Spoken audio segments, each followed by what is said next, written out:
প্রিয় বন্ধুরা, এই ধরনের যোগগুলো কিন্তু সহজে করা যাবে। কিন্তু আমরা যদি পরিপূরক পদ্ধতি ব্যবহার করি তাহলে এই ধরনের যোগসহ যত ধরনের বড় বড় যোগগুলো আছে সেটা মুখোমুখি হিসাব করতে পারবো এবং খুব দ্রুত।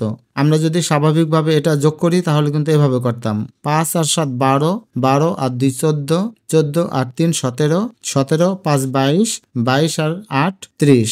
এভাবে আমরা হিসাব করতাম, একটু সময় লাগতো। কিন্তু আমরা যদি একটা পরিপূরক পদ্ধতি ব্যবহার করি তাহলে কাজটা সহজ হয়। যেমন 7-এর সাথে যদি আমরা 3 মিলাই তাহলে কিন্তু 10 হয়। আবার 5-এর সাথে যদি আমি 5 মিলাই তাহলে কিন্তু 10 হয়ে যায়। আবার 2-এর সাথে যদি 8 মিলাই তাহলেও কিন্তু 10 হয়। তাহলে কয়টা 10 পেলাম? 3টা। 3টা 10 সমান 30।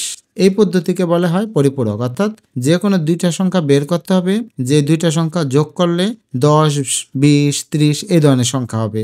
এগুলোকেই বলা হয় পরিপূরক পদ্ধতি।